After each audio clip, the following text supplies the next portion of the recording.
नमस्कार, प्रभा साक्षी के खास कार्यक्रम समय चक्र में आपका स्वागत है। हमारे साथ है जाने माने एस्ट्रोलॉजर रोहिताश त्रिवेदी जी। सर, बहुत स्वागत है आपका इस कार्यक्रम में। सबसे पहले तो कैसे हैं? मैं बहुत बढ़िया हूँ जी, बहुत बढ़िया है। तो पहला सवाल शुरू करते हैं आपसे, और पहला सवाल यही है हाँ जी कि मल्लिकार्जुन खड़गे कांग्रेस के अध्यक्ष बन गए हैं जी। कांग्रेस की वर्तमान स्थिति, और माना जाए तो कांग्रेस इस वक्त सबसे ज्यादा संकट की स्थिति में है जी ऐसे में कितनी जान वो पार्टी में फूंक पाएंगे? देखिए अंकित जी, आप और मैं ही लगभग 1 वर्ष हो गया है ये डिस्कस करते आ रहे हैं। कांग्रेस ने अभी जो परिस्थितियों को भोगा है, ये मेरे ख्याल से 1 साल से तो आप और मैं ही डिस्कस कर रहे हैं इसी शो पर। जान कहाँ से फूंक पाएंगे? कांग्रेस मृत प्राय है। कांग्रेस के भविष्य का या कांग्रेस आय का सूरज अस्ताचलगामी हो चुका है। सूर्यास्त नजदीक है। कांग्रेस आय पूर्णतः विघटन को प्राप्त करेगी। आपने इससे पहले भी दावा किया था कि कांग्रेस में बंटवारा हो कांग्रेस सकता है। आय विघटन को प्राप्त करेगी, खत्म हो जाएगी। मल्लिकार्जुन क्या पार्टी को मजबूत नहीं कर पाएंगे? नहीं जी, पार्टी को खत्म कर देंगे। This is like the final nail in the coffin of Congress. Congress goes extinct और irrelevant from national politics from this point onwards. 2024 के लोकसभा चुनाव में कांग्रेस कुछ होगी नहीं। It is not even contesting. क्या कांग्रेस की ये स्थिति आ सकती है? मल्लिकार्जुन खड़गे तो जान फूंकने की बात कर रहे हैं। देखिए जी, खैर, राहुल गांधी की भूमिका क्या रहने वाली है? देखिए राहुल गांधी जी, भी भारत जोड़ो यात्रा निकाल रहे हैं। ऐसे में सवाल ये है कि राहुल गांधी की भूमिका क्या होगी? गांधी परिवार से बाहर का अध्यक्ष मिला है, ऐसे में देखिए जी, राहुल गांधी की, प्रियंका गांधी की या श्रीमती सोनिया गांधी जी की, उनकी तो स्वास्थ्य उनको अनुमति दे तो हमारी ईश्वर से प्रार्थना है उनको आरोग्य मिले। परंतु ज्योतिषीय संकेत कुछ अच्छे स्वास्थ्य संकेत नहीं दे रहे हैं। तो यहाँ श्रीमती सोनिया गांधी जी को तो पॉलिटिकल रिटायरमेंट लेनी नहीं चाहिए। हमारी ज्योतिषीय एडवाइजरी यही है कि अब सक्रियता भी वैसे कम ही है। जी कि अब वो अपने प्रभु चिंतन में ध्यान दें और सक्रिय राजनीति से विश्राम ले लें। राहुल गांधी जी और प्रियंका गांधी जी आगे चलकर अपने इंडिपेंडेंट पॉलिटिकल गुट या छोटे छोटे पॉलिटिकल दलों के साथ क्षेत्रीय राजनीति में छोटी निशानदेही बनाकर रखेंगे। मतलब कांग्रेस के चेहरा अभी जो वर्तमान में है, राहुल गांधी, प्रियंका गांधी, वो क्षेत्रीय दलों के साथ केवल क्षेत्रीय रीजनल पॉलिटिकल लीडर बन के रह जाएंगे। Let me give you another example. Let's say अगर हम टाइम जंप करते हैं, टाइम मशीन है हाइपोथेटिकल, हम उसमें बैठ के पहुंच गए हैं 2028 में कि 2029 के चुनावों के ऊपर डिस्कस कर रहे हैं। उस डिस्कशन में राहुल गांधी, प्रियंका गांधी कांग्रेस आए कहीं होंगे ही नहीं। They going politically irrelevant forever. ये ज्योतिष शास्त्र का एब्सोल्युटली, हाँ जी। और क्योंकि चुनावी मौसम है, तो राज्यों में चुनाव होने हैं। एक राज्य जहां से आप आते हैं स्वयं, हिमाचल प्रदेश, वहाँ चुनाव के तारीखों का ऐलान हो गया है। जी। गुजरात में भी चुनाव की तारीखों का ऐलान हो जाएगा। संभावनाएं क्या है इन दोनों ही राज्यों को लेकर? क्योंकि गुजरात में तो कांटे की टक्कर बताई जा रही है आप कांग्रेस और भाजपा में। संभावनाएं क्या है? देखिए जी, अभी कुछ टाइम पहले ये चुनाव की तारीखें इलेक्शन कमीशन ने डिक्लेयर करी जब से आचार संहिता लगी, तो that day is very important. वो बहुत ज्योतिषीय इंपॉर्टेंस रखता है। उस दिन से हम कुछ कुंडली में ज्योतिषीय प्रकरण देखते हैं। तो अभी कुछ दिनों पहले ही इसका एनालिसिस किया है हिमाचल और गुजरात का।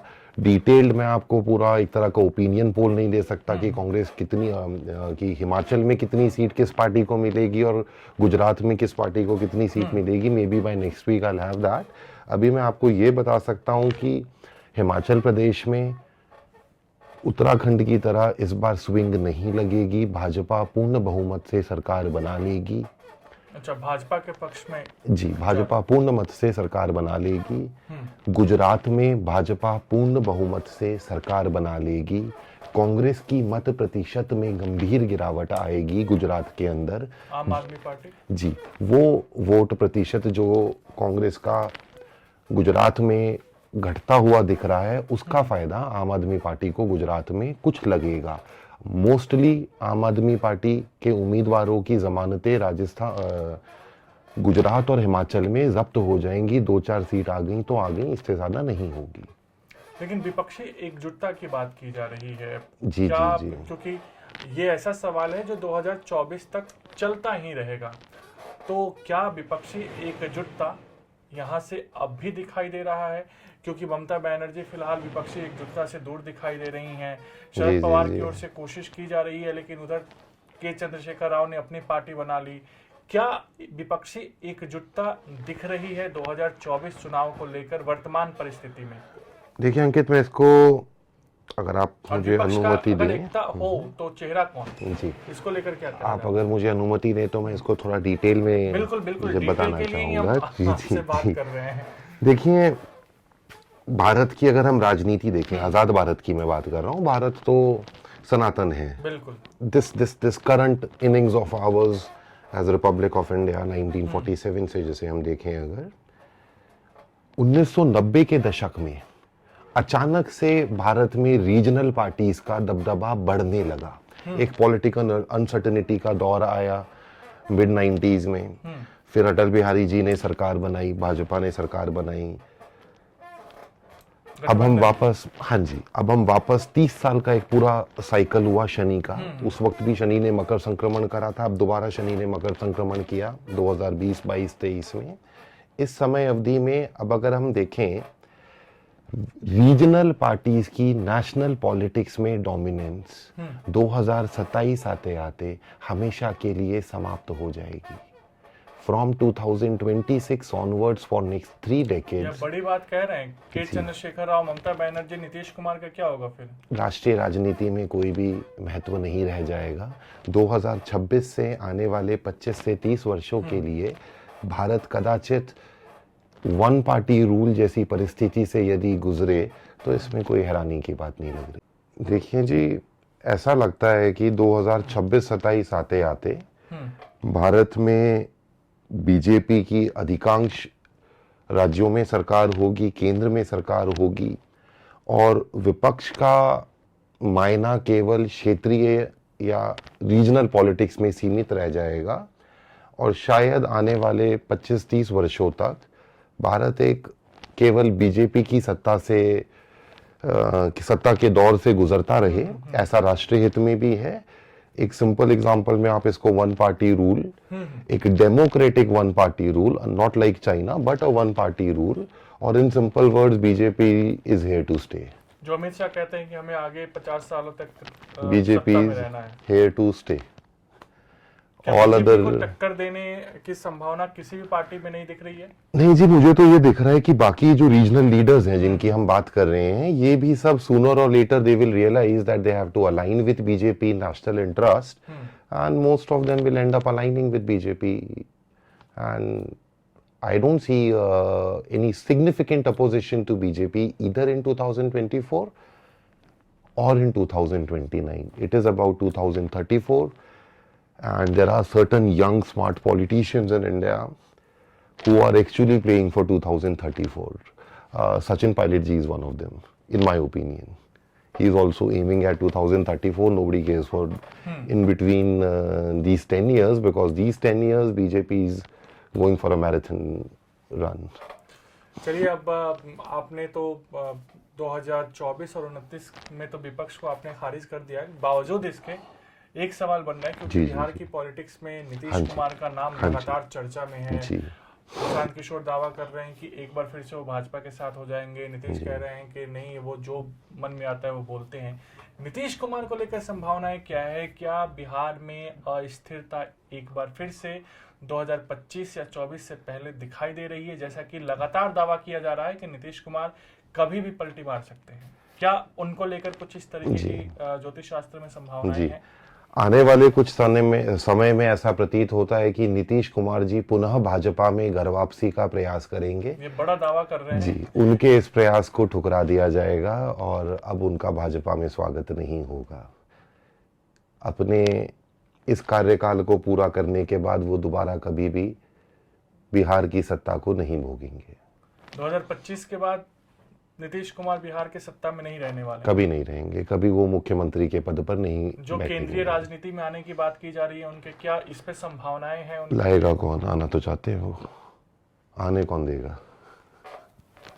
चलिए अब अगले सवाल की ओर हम बढ़ते हैं, चूंकि सवाल बहुत है मेरे पास जी और क्योंकि इस महीने में अगर देखा जाए तो एक दुखद खबर ये भी रहा था कि मुलायम सिंह यादव का जी निधन हो गया। जी वरिष्ठ समाजवादी नेता थे जी जी और समाजवाद को कहीं ना कहीं आगे बढ़ाने की बड़ा कोशिश कर योगदान रहे भी थे। दिया है। हालांकि परिवारवाद को लेकर जी, भी उन पे जी, आरोप जी। लगते रहे जी, हैं, जी, लेकिन जी। मुलायम सिंह यादव को कोई खारिज नहीं कर सकता है उनकी जी, राजनीति जी, को। उन्होंने बिल्कुल जिस जी। तरीके से राजनीति की है और जन नेता भी माना ये जाता नेता है, भी क्योंकि नहीं है। अब मेरे हिसाब अखिलेश से he is also one of the better defence ministers India has ever बिल्कुल हैड। बिल्कुल जी क्लियर स्पष्टवादी थे। जी जी तो जी सवाल ये उठता है कि अखिलेश यादव की यहाँ से राजनीति किधर जाएगी? क्या सैफई परिवार में एकता दिखेगी? अखिलेश यादव शिवपाल यादव एक साथ आएंगे और बिना मुलायम अखिलेश की साइकिल कितनी दौड़ने वाली है 2024 और आगे के चुनावों में? जी देखिए जी, इस वर्ष के विश्व विजय पंचांग और गत वर्ष के विश्व विजय पंचांग में भी हमने श्री अखिलेश कुमार जी के लिए ये ज्योतिषीय विश्लेषण प्रस्तुत किया था कि योगी जी उत्तर प्रदेश में सरकार तो बना लेंगे पर अखिलेश जी का भी पद बढ़ेगा, उनका वोट मत प्रतिशत हमने बढ़ता हुआ देखा सीट भी बढ़े और समाजवादी पार्टी अखिलेश जी के नेतृत्व में आगे बढ़ती रहेगी। इनके मत प्रतिशत में या कद में गिरावट होती हुई नहीं दिख रही। 2034 में जो अपोजिशन बन पाएगी उसमें कदाचित सचिन पायलट जी के साथ ये 2034 में प्रधानमंत्री पद के एक दावेदार होंगे। क्या उत्तर प्रदेश की राजनीति में मुख्यमंत्री के लिए क्या नहीं उससे जी, पहले संभावनाएं नहीं बन रही जी, हैं उनके ये लिए? अब सीधे केंद्रीय राजनीति में आने का प्रयास करेंगे और कदाचित फिर एनडीए को ज्वाइन करके कोई मंत्रालय संभालें। शिवपाल और अखिलेश एक होंगे आने वाले भविष्य नहीं में? जी, क्या कहते हैं? इनके देखिए जी, ये एक तो परिवार अभी शोक में है, सूतक में है बिल्कुल और ये उनके परिवार का एक निजी विषय है। इसके ऊपर ज्योतिषीय टिप्पणी सार्वजनिक तौर पे करना ये शिष्टाचार नहीं है, तो इस पे मैं नहीं टिप्पणी करूंगा। उनका पारिवारिक मामला है ये। बिल्कुल जी त्योहारी मौसम है और हमने देखा था कि देश में शुरुआत में, खास करके इस साल के शुरुआत में, इस पंचांग के शुरुआत में जी देश में एक तनाव का माहौल देखने जी, को मिला था, चाहे कई विवाद हुए जी थे। जी जी जी फिलहाल त्योहारी मौसम है, दीपावली है, इसके बाद कई राज्यों में छठ का त्योहार जी, भी जी, आएगा, गुरु नानक जयंती, तमाम चीजें आती जी जी जी। सामाजिक सौहार्द कैसा रहने वाला है देश का? देखिए जी, सामाजिक सौहार्द तो जैसा कि आपने ठीक अभी बताया कि काफ़ी समय से हमें तनावग्रस्त दिख रहा है। शरारती तत्व कुछ ना कुछ ऐसे प्रयत्न करते रहते हैं कि सामाजिक सौहार्द बिगड़ जाए, tempers are high, enemies constantly trying to stoke up the sentiments to create law and order situation।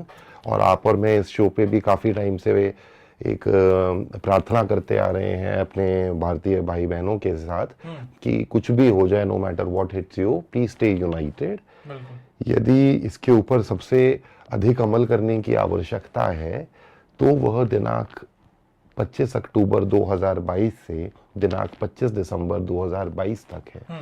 यदि इस समय अवधि के अंदर हमने आपसी भाईचारा, लॉ एंड ऑर्डर का सिचुएशन बनाए रखा तो फिर अब भारत को कोई रोक नहीं पाएगा।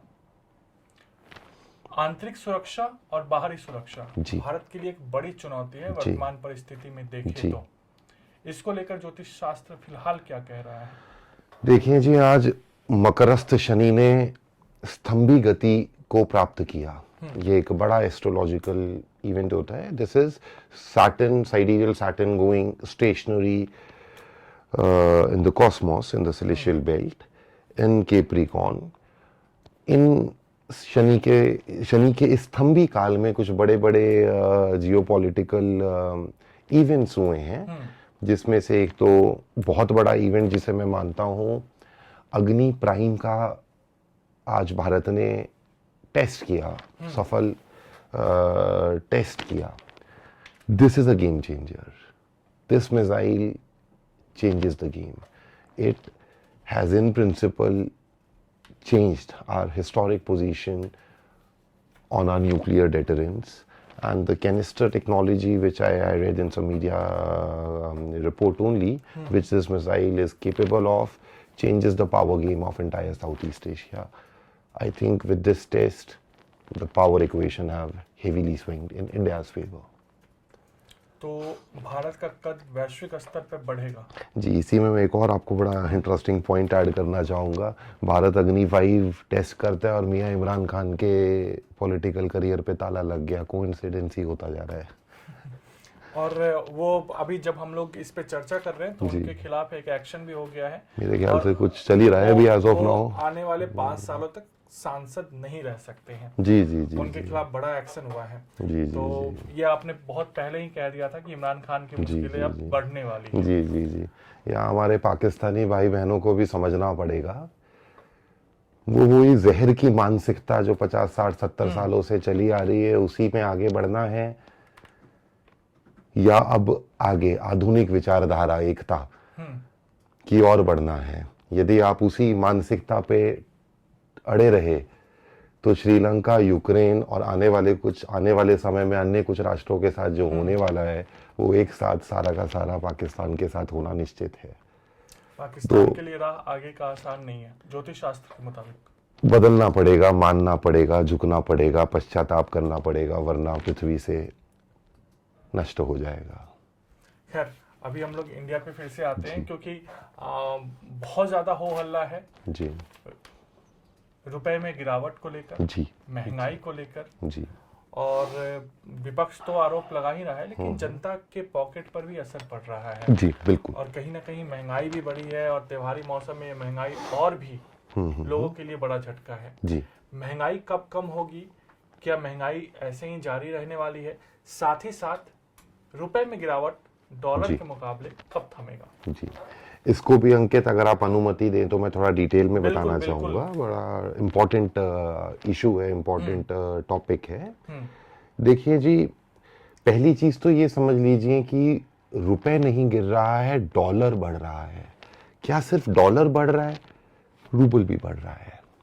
क्या कोई और करेंसी अप्रिशिएट कर रही है अभी एज ऑफ नाउ? ना। यूरो गिर रहा है, येन युआन गिर रहे हैं। ये हो क्या रहा है?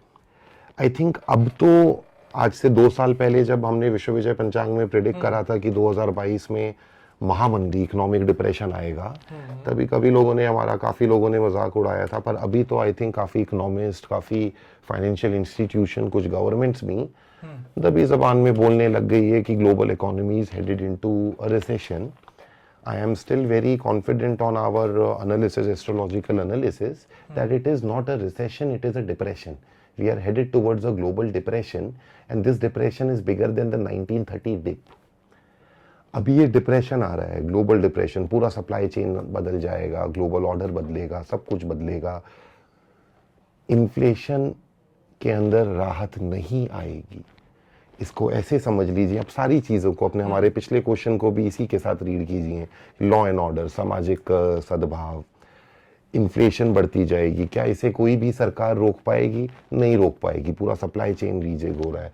God forbid, but there is a possibility of a nuclear showdown. Astrological possibility of a nuclear showdown somewhere on the planet has significantly gone high. If, let's say, hypothetically this transpires into reality and we have a nuclear exchange anywhere on the planet, be it tactical or be it strategic or be it, let's say, even madness, it doesn't help the situation. ये situation को और बुरा बना देता है और critical बना देता है। इसीलिए विश्व विजय पंचांग 2 वर्षों से कहता आ रहा है, सिंप्लिसिस्टिक लाइफस्टाइल की थोड़ी आदत डाल लीजिए, थोड़ा सा कंज्यूमरिज्म से पीछे हट जाइए, try and concentrate on savings. थोड़ा खर्चा अपना कम करिए, जो चीज़ व्यर्थ की हैं उसको ना खरीदें, अपनी ज़रूरतों पे को थोड़ा कम करिए, लग्जरी से थोड़ा पीछे आइए और अपनी इंडिविजुअल लाइफ में थोड़ा सेविंग्स करके रखें। आने वाले 2 3 4 साल कठिन हैं, महंगाई से राहत नहीं मिलेगी। आप अपने आप तैयारी करें। जैसे इसको ऐसे मान लीजिए कि we have a situation in hand, just keep complaining about the situation कि ओ माय गॉड महंगाई है, will not help us. Reasons are geopolitical, हम इसको रोक नहीं सकते हैं। We have to skirt around it. तो महंगाई तो अभी बढ़ती ही जाएगी, हमें थोड़ा अपने जीवन शैली, लाइफस्टाइल के अंदर परिवर्तन करने हैं। Try and stay as productive as you can, contribute productively to the national economy and please stay united for some more time. अभी तक हमने बहुत अच्छा करा है, My astrological opinion is that we Indians have done really well the way we have handled 2022, and I'm super confident that we will do even better in 2023, where the actual action lies. Just stay united and be as productive as you can, in good ways, of course. चलिए, क्योंकि देश की बात हो रही है तो मौसम की बात जरूर होनी चाहिए, क्योंकि वायु प्रदूषण को लेकर चर्चा है। इसके अलावा जो बेमौसम बरसात हुई है इस बार, मानसून के समय बरसात देखने को नहीं मिली, लेकिन बाद में बरसात काफी हुई है। क्या मौसम में ऐसा परिवर्तन आगे भी जारी रहेगा? ठंड की स्थिति इस बार कैसी रहने वाली है? क्या कहीं हिमपात की ज्यादा संभावना है? क्या ठंड में भी बारिश देखने को मिलेगी? ये तमाम ऐसे सवाल है जिसपे हम भारतीय ज्योतिष शास्त्र को ज्यादा मानते हैं। तो ज्योतिष शास्त्र मौसम को लेकर क्या कह रहा है वर्तमान समय में? जैसा कि अंकित आप जानते हैं, अभी 4-5 महीने पहले हमारे किसी शो में हमने ये स्पेसिफिकली डिस्कस किया था, saying that it is important between 15th of October to 2nd November cyclonic storm उठेगा। बिल्कुल। अभी सी take it, understand it from this example. Only one multiple infinite many lines can pass through one point. Geometry में, school geometry में, एक point से multiple lines जा सकती हैं। 2 point से केवल एक ही line segment जा सकता है। 2 point से infinite many circles can pass, but from 3 points only one circle can pass through. Right? अभी ये जो साइक्लोनिक स्टॉर्म की डेवलपमेंट हो रही है, if it turns out to be intense cyclonic storm and it does landfall on the eastern coast of India, then astrologically we are seeing major damage to our crops. Let's pray that by divine intervention ये cyclone इतना strong ना हो, या हमारे coast को side से निकल जाए, कुछ हो जाए, ठंडा पड़ जाए, शांत हो जाए। गोइंग फॉरवर्ड विंटर्स तो लगातार 2029 तक, as we move towards 2029, winters का ड्यूरेशन थोड़ा एक्सटेंड होता रहेगा और इंटेंसिटी थोड़ा बढ़ता रहेगा। 2029 के बाद वेदर दोबारा अपने आप को रीचेक करके रीएडजस्ट करने लगेगा। आने वाले 4-5 साल अनॉमली है, एब्सोल्यूट अनॉमलीज दिखेंगी वेदर में, अब्रप्ट वेदर पैटर्न्स दिखेंगे, क्लाउड बर्स्ट दिखेंगे, winters will be intense, summers will have again abrupt rainfall, monsoons will behave weirdly, and things are chaotic for next couple of years. Again, सब चीजों को एक साथ read करें और समस्या बढ़ जाएगी। बिल्कुल, सारी चीजें एक साथ एड अप होंगी। तो अभी भी मौसम सामान्य नहीं रहने वाला है। नहीं जी, और बिगड़ सकती है बात। Let's just hope ये साइक्लोन ठंडा पड़ जाए। बिल्कुल। अब चलिए अंतर्राष्ट्रीय मुद्दों पर चलते हैं। चीन के साथ भारत के रिश्ते कैसे रहेंगे और अमेरिका के साथ भारत के रिश्ते कैसे रहेंगे? देखिए जी, प्राचीन काल होता था जब युद्ध होता था कि 2 राजाएं ने क्रूज किया, ढा युद्ध हुआ, खत्म हो गया। ये मॉडर्न वॉरफेयर है, दिस इज मॉडर्न एज। कोई जरूरी नहीं है ये भी सेकेंड वर्ल्ड वॉर की तरह लड़ी जाएगी या फर्स्ट वर्ल्ड वॉर की तरह लड़ी जाएगी। यहाँ पर युद्ध का होना केवल काइनेटिक एक्सचेंज या केवल डिप्लोमेटिक शोडाउन या टेरिटोरियल इंग्रेशन वगैरह नहीं होता, ये हाइब्रिड वॉरफेयर होता है। मेरा ज्योतिषीय मत ये है कि भारत और चीन, we are already at war, we are engaging each other in hybrid warfare. China tried to ingress our territories and India is rightly reciprocating. ये ऐसे ही बढ़ता जाएगा। 2023 आते आते भारत और चीन एक आर्थिक युद्ध में प्रवेश करेंगे, इकोनॉमिक वॉरफेयर में हम प्रवेश करेंगे। काइनेटिक एक्शन, मैं किसी टाइमलाइन के ऊपर नहीं जाऊंगा। हमारे परिवार का विश्व विजय पंचांग का यह नियम रहा है कि स्ट्रेटेजिक इंपॉर्टेंस या मिलिट्री इंपॉर्टेंस की हम किसी भी भविष्यवाणी पे टाइमलाइंस की पब्लिक डोमेन में डिस्कशन नहीं करते। But kinetic aggression between India and China is certainty now. मतलब डायरेक्ट आर्म फोर्सेस का आमना सामना नहीं होगा, लेकिन नहीं काइनेटिक एक्शन, आर्म्ड फोर्सेस, पूरी आर्टिलरी आर्मरी अपनी बैलिस्टिक माइट के साथ भिड़ेंगी। मतलब संभावनाएं हैं। जैसे 3 पॉइंट से एक ही सर्कल पास हो सकता है, 2 मार्कर क्लियर हो चुके हैं, this is a certainty now. ये होगा जी। अब कब होगा ये आप नहीं बता सकते? बताना चाहिए नहीं, राष्ट्रीय हित में नहीं होगा। बिल्कुल जी। अगले सवाल की ओर बढ़ते हैं, क्योंकि ब्रिटेन की स्थिति जो है जी, अब देखिए बोरिस जॉनसन ने इस्तीफा दिया, उसके बाद नई प्रधानमंत्री लीज ट्रस आई, उनको भी इस्तीफा देना पड़ा। ब्रिटेन में आर्थिक स्थिरता तो है, मतलब अस्थिरता तो बना हुआ है काफी दिनों से, लेकिन अब राजनीतिक अस्थिरता भी दिखाई दे रहा है। जी। जो ब्रिटेन पूरे विश्व पर राज करता था, आज उसकी हालत सबसे ज्यादा राजनीतिक स्थिति से खराब दिख रही है। जी। ये कब तक वहां चलता रहेगा? क्या स्थिरता वहां मिलने वाली है हाल फिलहाल के दिनों में, या इसमें वक्त लगेगा? जी, देखिए जी, इस साल विश्व विजय पंचांग ने इंग्लैंड के एस्ट्रोलॉजिकल एनालिसिस में एक आर्टिकल कैरी किया है। विश्व परिदृश्य में हम मेजर इकोनॉमीज का G7 मेजर और even outside G7 major countries का पॉलिटिकल प्रेडिक्शन कैरी करते हैं। यहाँ पे शब्दों पर ध्यान दीजिए, हम शब्दों का चयन ज्योतिष में बहुत सोच समझ कर करते हैं। विश्व विजय पंचांग ने क्लियरली लिखा था इंग्लैंड के लिए कि अंग्रेजी राजनीति में भारतीय मूल के लोगों और निवेशकों का दबदबा बढ़ेगा। लोगों का दबदबा बढ़ते तो हमने देख लिया, निवेशकों, शब्द निवेशक था, भारतीय मूल के निवेशकों। इंग्लिश राजनीति में अब स्टेबिलिटी तब आएगी जब भारत उन्हें फ्री ट्रेड एग्रीमेंट देगा। हम नहीं देंगे तो आप 8-10 साल के पॉलिटिकल पैरालिसिस में जाएंगे। तो ब्रिटेन में ये अस्थिरता बनी रहने की संभावना ज्यादा है। हमने मदद भेज दी तो नहीं बनी रहेगी, स्टेबिलिटी आ जाएगी। हमने मदद नहीं भेजी तो इंस्टेबिलिटी रहेगी। हम किंगपिन हैं अभी। इतिहास ने कैसी करवट बदली है संयोग और हमारे कर्मों की वजह से। भारत एक we are placed in a unique geopolitical spot. Israel we are placed in a very unique spot. चलिए अब अपने कार्यक्रम के आखिरी सवाल पे आते हैं, और ये सवाल ऐसा है जो हम फरवरी से लगातार पूछ रहे हैं, और अभी भी ये सवाल बना हुआ है कि रूस और यूक्रेन के बीच क्या स्थिति न्यूक्लियर वॉर की तरफ बढ़ रही है? देखिए जी, विश्व विजय पंचांग ने यूक्रेन की और रूस के ऊपर भी प्रेडिक्शन करी है। 2020 के पंचांग में जो अप्रैल 2020 में आया था, उस पे हमने रूस की प्रेडिक्शंस में स्पष्ट लिखा था कि आने वाले अल्पकाल में यूरोप में सैन्य हस्तक्षेप से रूस विश्व वर्ल्ड ऑर्डर को बदलेगा। वो यूक्रेन में सैन्य कार्यवाही करके रशिया ने कर दी, वर्ल्ड ऑर्डर को रातों रात बदल दिया। इसमें इस साल के पंचांग में हमने स्पष्ट लिखा है। इससे पहले मैंने ट्वीट भी किया था, आपको याद होगा, जो बिदेन कह रहे थे ये तारीख है, ये तारीख है, CIA कह रहा है इस तारीख को वॉर होगी, CIA कह रहा है इस तारीख को वॉर होगी। दिसंबर में आई थिंक मैंने ऐसे ही जो बिडेन के ट्वीट पे ऐसे ही फन में अपना एक एनालिसिस लिखा था कि सर CIA इज रॉन्ग, 24 तारीख को होगा, और 24 तारीख को हुआ, 24 फरवरी को हुआ। उसी में हमने आगे लिखा है कि अगस्त सितंबर खत्म होते होते रूस को, रशिया को यूक्रेन में चले आ रहे सैन्य अभियान में सफलता मिलेगी। मिल गई, 4 प्रोविंस बना दिए उन्होंने।